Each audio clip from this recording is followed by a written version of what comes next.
FC เอาไหว้ฝนลงเม็ดแล้วฝนลงเม็ดแล้ว ฝนลงเม็ดแล้วนะคะ FC แม่สลิดสวัสดีค่ะคุณแม่จ๋า วันนี้วันเสาร์ สวัสดีนะคะคุณแม่ รำกลางฝนหรือเปล่า จ้ะยังไม่ไหวจะก้อนจะนั่นจะหน้าเอาเพราะฝนไม่ตกเลยเนาะ งานเช้าแล้วไปแล้ว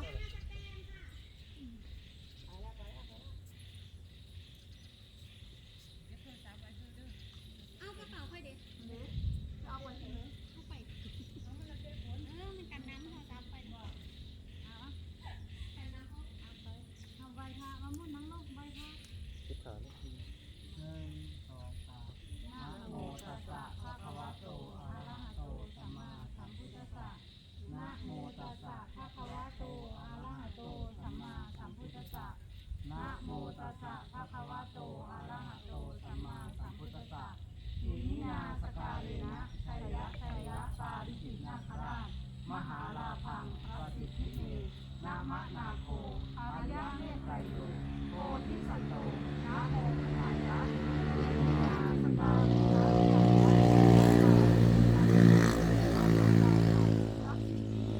นามะนาโคอารยะเมตไตรโยโพธิสัตโตนะโมพุทธายะอิมินาสการเรนะชัยยะชัยยะปาริจิตนาคราชมหาลาภังประสิทธิเมนามะนาโคอารยะเมตไตรโยโพธิสัตโตนะโมพุทธายะ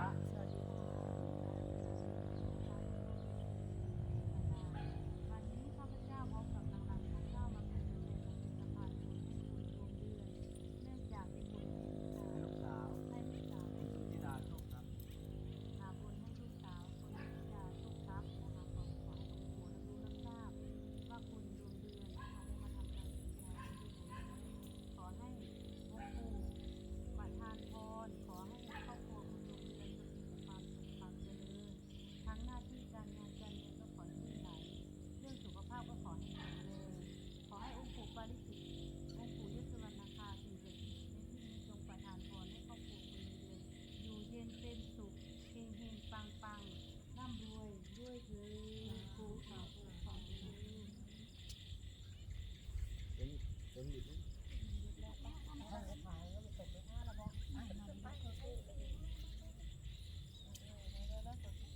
ขอให้องค์ปู่ตกลงกับพระอินทร์ว่าฝนจะเพิ่งตก นี่มันอันนั้นมันเอาเงินแล้วมันมีท่อเงินอยู่ในกระเป๋านะนี่ตรงนี้แล้วก็เดี๋ยวคือป้าแล้ว กระเป๋าเงินป้าได้แต่จะงงนะ กระดังเงินคือป้าแล้วมันมีท่อด้วยกันนะที่จะไม่ได้เพื่อกันพ่ออยู่แต่ว่าห้าใจก้อนแบบนี้ คือพอดีวายเลย เริ่มมาแล้ว สมมติสลับมาอยู่ตรงกลางเมื่อกี้อยู่ข้างแล้วอ่ะสลับอยู่ตรงกลาง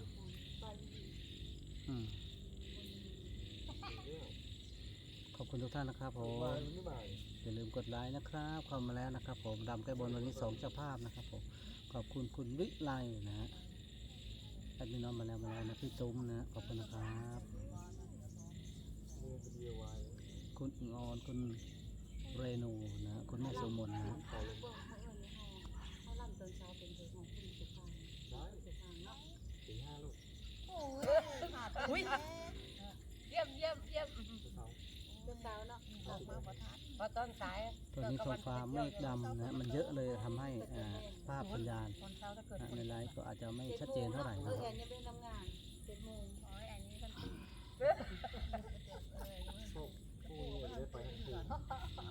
เดี๋ยวพี่เสือวิ่งคือเปิดเพลงก่อน 7 โมง7 โมงครึ่งแล้ว 7 โมง 4 คน ฝากซื้อของด้วยนะพวกเนี้ย ลืมใส่รองเท้าโอ้ปิ้งไปไม่ได้ถ้าไม่ใส่รองเท้าเนี่ย เมื่อเช้ากับไปเงาเลยก็มาเข้าตอนแรกเขาเอามา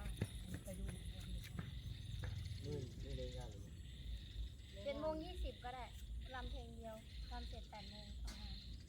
ตามนี้นะทุกคนเอาเขาเยอะไปเยอะไปทางกอง ถ้าบุญมันเกิดเขาแล้วก็มันก็มี5 คน นะโมตัสสะภะคะวะโตอะระหะโตสัมมาสัมพุทธัสสะนะโมตัสสะภะคะวะโตอะระหะโตสัมมาสัมพุทธัสสะนะโมตัสสะภะคะวะโตอะระหะโตสัมมาสัมพุทธัสสะ 7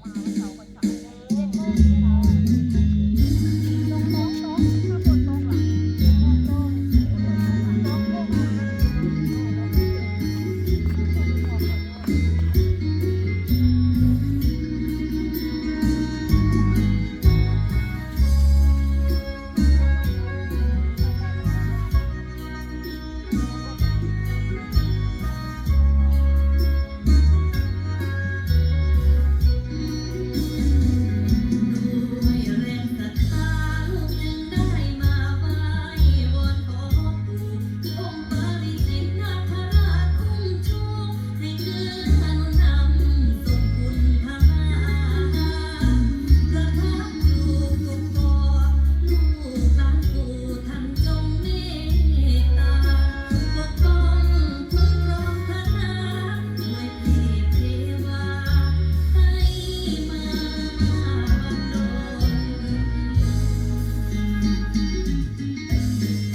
โ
มือใส่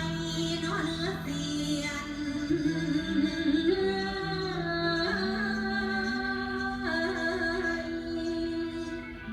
ลูกขอเรียนอัญเชิ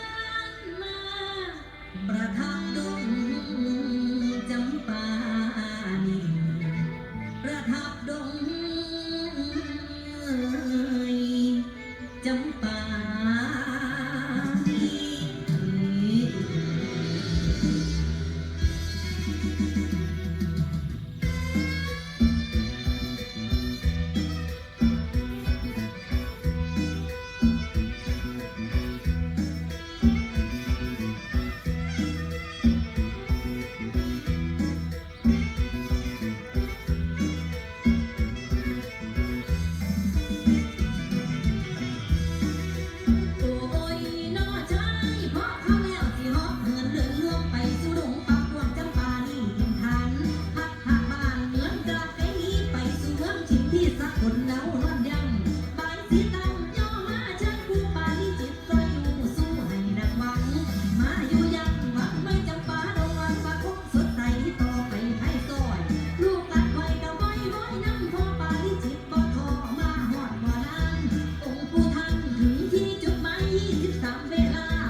ดวงเดือนและครอบครัว ขอให้ครอบครัวคุณดวงเดือนและครอบครัวจงมีแต่ความสุขความเจริญอายุมั่นขวัญยืนอย่าเจ็บอย่าจนทั้งหน้าที่การงานการเงินก็ขอให้ลื่นไหลขอให้โชคดีตลอดปีตลอดไปด้วยเถิดสาธุสาธุค่ะ ให้ปากน้อยๆพูดอะไรเป็นเงินเป็นทองสี่ทิศสามทางเดินทางไปไหนเจไหนปลอดภัยและกังวล